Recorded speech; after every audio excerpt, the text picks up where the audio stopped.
r/ask Reddit. What is the scariest story you know that is 100% true? Was working the evening shift at a gas station. Man comes in all disoriented. I go to help him out. He has a gash on his head and doesn't know where he was. I couldn't see any crashes around, so assumed he had fallen or something. Normally we are supposed to stay inside the glass shielded register area whenever anyone is in the store. I, being a nice human being, went to help while calling the police and emergency medical system. They got there and checked him out. They thought his head may have been fractured. Took him to the emergency room. I went back to work. Cops stopped back by for some coffee a few hours later. They told me the guy got hit by a baseball bat trying to break into a little girl's bedroom and was wanted for rape and murder in 2 other states. I never left the register area at night again.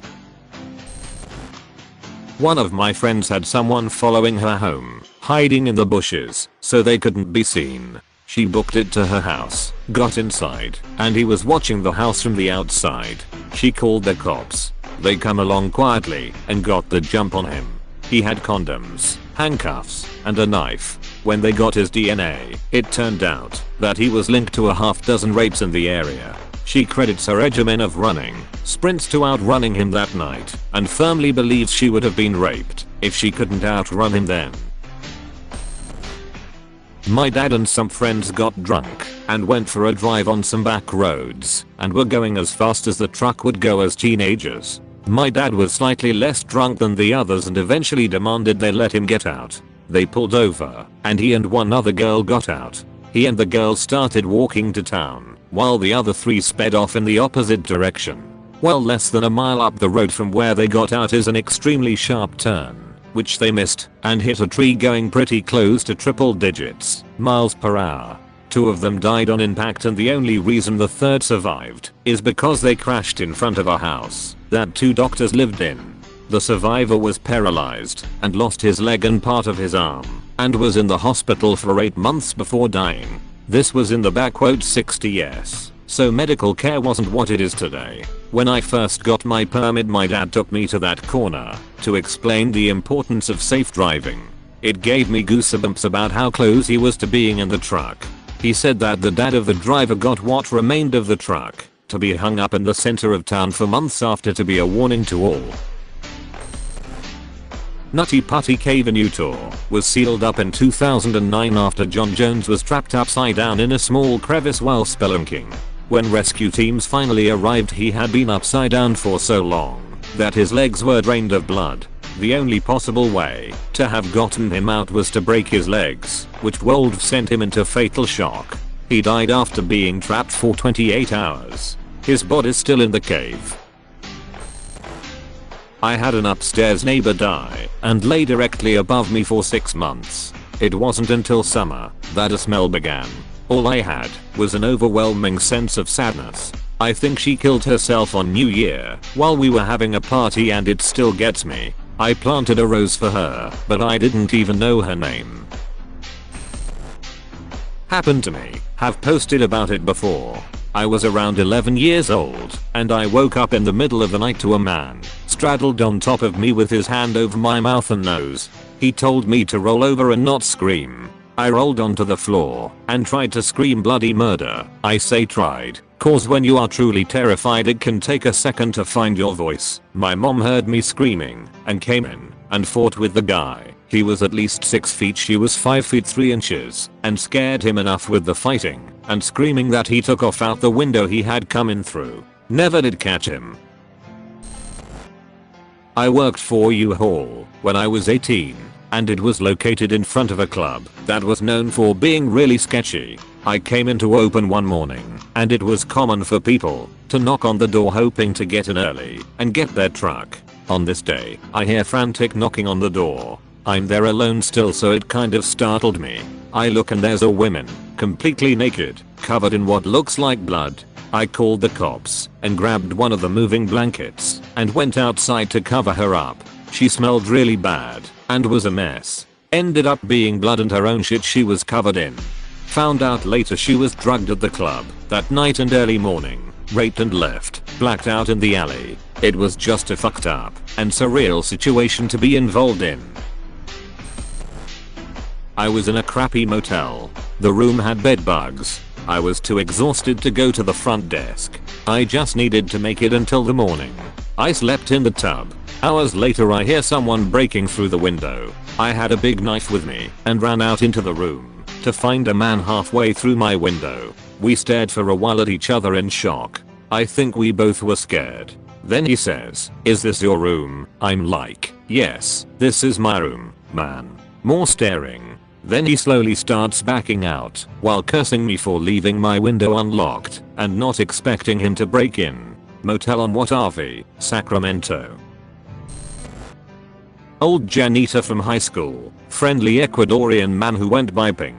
Worked at the school for 20 plus years and nobody had a problem with him. I guess his wife was leaving him and in the process of moving out. He caught her in bed with her new man. Next day, in the middle of town, he opened fire on her, the man, and then killed himself before any cops had time to respond.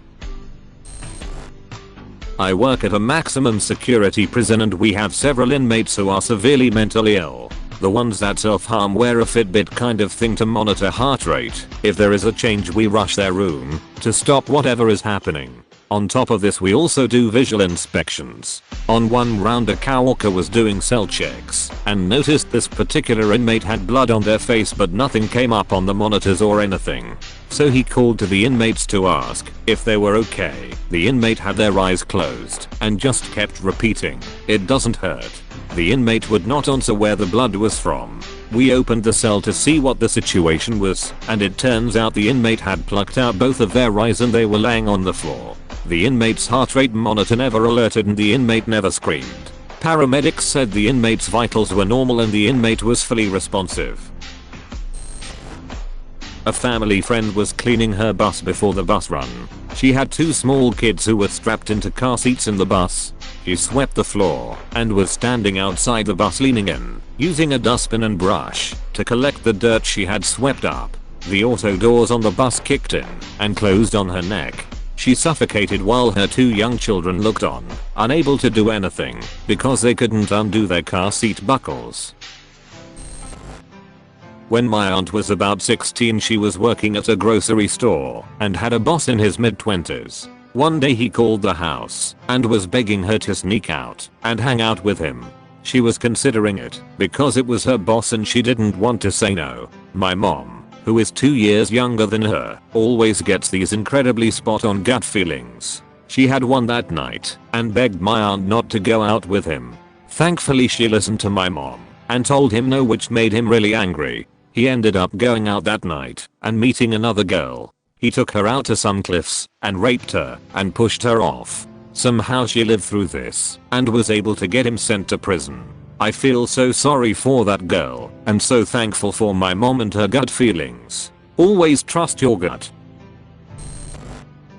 My brother-in-law is a deranged heroin addict, has been for over a decade. In 2016 he murdered my father-in-law. He attacked him from behind and crushed his head, back and shoulders with a hammer over 50 times. My husband and I were out of town and he used my father-in-law's phone to text us throughout our trip.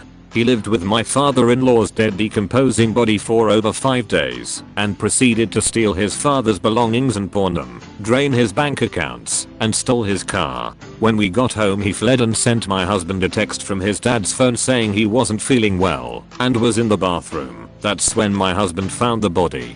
He's in jail now serving 24 years, but it still haunts me. My mom was driving and a guy ran out in the road, so she stopped so she couldn't hit him.